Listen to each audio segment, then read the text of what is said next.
Doutora Hanna, qual que é a grande importância dessa classificação que eu falei aqui? Eu vou pegar o gancho daquele momento que você falou, Tiago, de que até moderada eu fico no estágio B.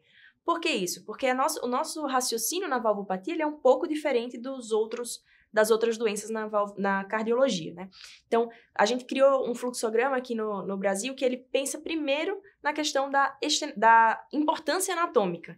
Então, se a importância anatômica, a valvopatia, ela não é importante, ela é moderada, ou seja, até o estágio B, na verdade, eu nem preciso pensar nos próximos passos até a intervenção. Eu vou passar a acompanhar esse paciente clinicamente. Então, valvopatia anatomicamente moderada ou discreta, eu vou acompanhar esse paciente e aí o tempo de acompanhamento ele varia de acordo com a valvopatia. No caso da estenose aórtica importante, a gente tem que fazer ecos seriados a cada 1, 2 a 3 anos, dependendo se é discreta ou moderada.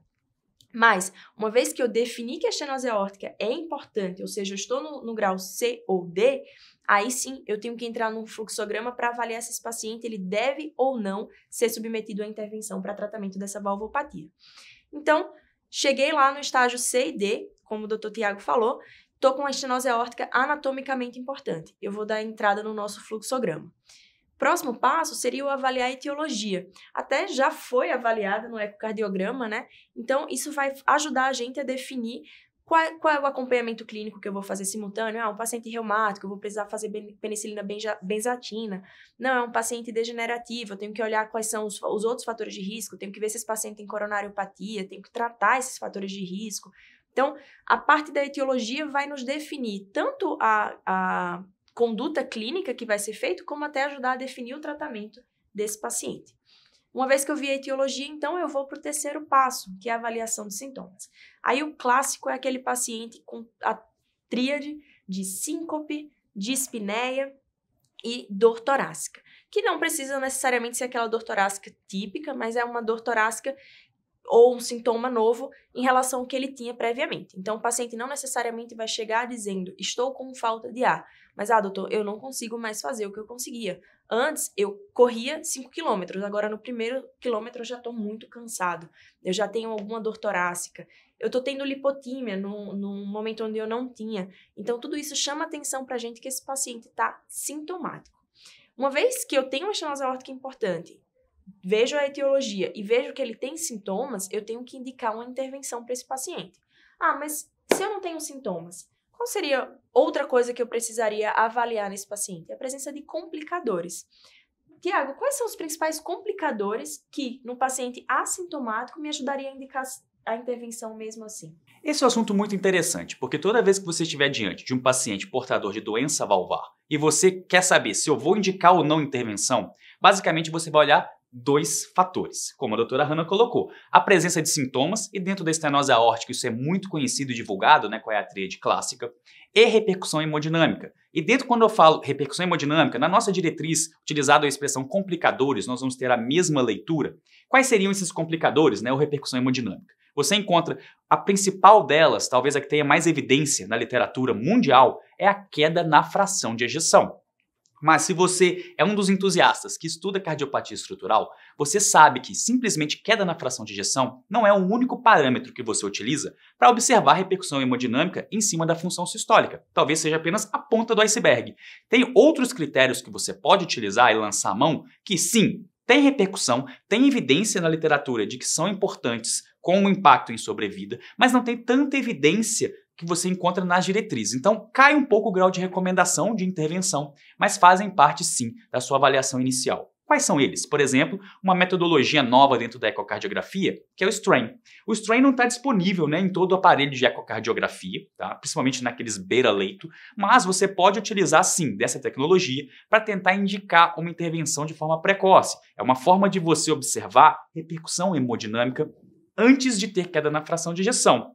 Existem outras formas? Existem. Repercussão em átrio esquerdo, se o átrio está muito dilatado. Isso aí, inclusive, né, na nossa discussão lá da classificação funcional de Jenner-Roux, a gente encontra isso. São sinais outros de repercussão hemodinâmica. E achados da válvula aórtica que falam a favor também de indicar a intervenção. Seria aquele paciente que tem já uma doença muito avançada e corrobora o que nós discutimos como achados de exame físico que falam a favor de gravidade ou até mesmo achados ecocardiográficos que falam a favor de gravidade. Aqui, a classificação que nós falamos, considerada como muito importante, entraria nesse critério de avaliação de repercussão hemodinâmica. Então é aquela estenose aórtica muito mais avançada, ok? Um outro achado que você pode lançar mão na ecocardiografia é o tempo de aceleração um pouco aumentado. Isso aí é a leitura ecocardiográfica do que a doutora Hannah falou no exame físico do pico sistólico tardio, próximo da segunda bulha, ok? Você também pode encontrar isso na ecocardiografia desses pacientes. E aí você faz a medida, o valor de corte que nós utilizamos é 100 milissegundos, mas sem estresse, isso é um papo de ecocardiografistas, não precisa estressar com isso,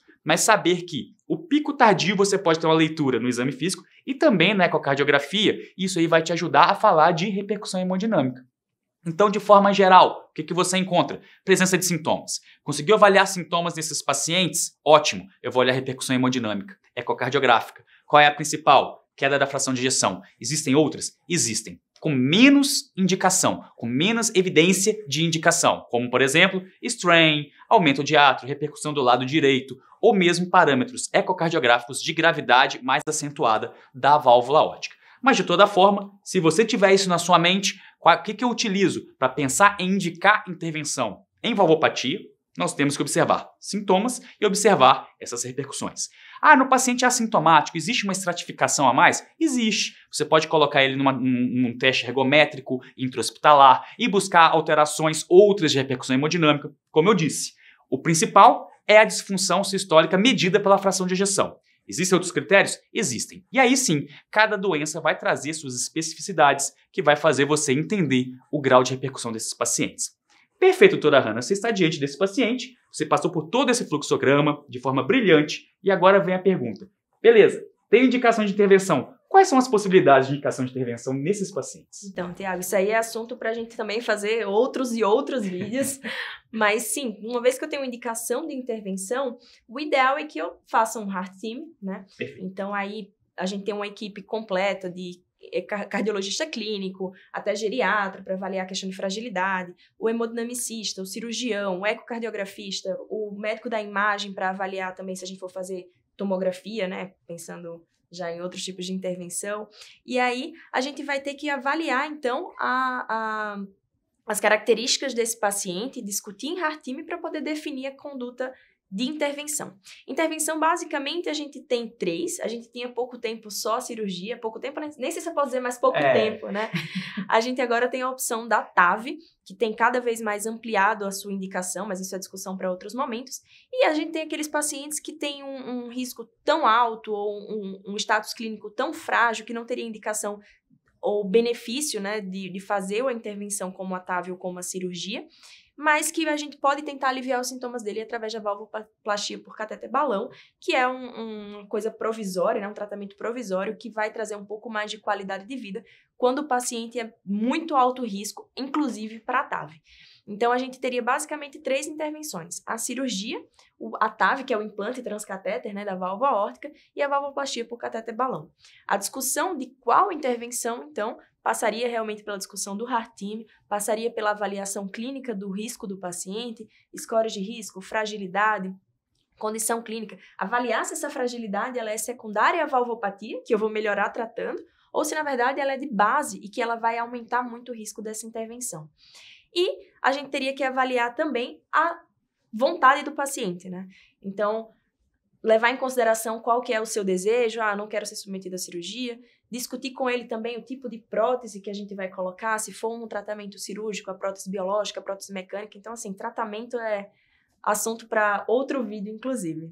Exato. Diante disso, você consegue ver, então, a complexidade da doença valvar atualmente. Então, não tenham dúvidas que nós vamos ter aqui tanto conteúdo para falar com vocês ao longo aí desses próximos dias que vocês vão acompanhando detalhe por detalhe e vão aprendendo cada vez mais diante de tanta complexidade. Bom, esse aqui foi um dos nossos vídeos, continua acompanhando com a gente, porque direto nós vamos estar trazendo assuntos desse grau de complexidade e de relevância para a gente poder discutir cientificamente no dia a dia clínico de vocês. Um grande abraço, até a próxima.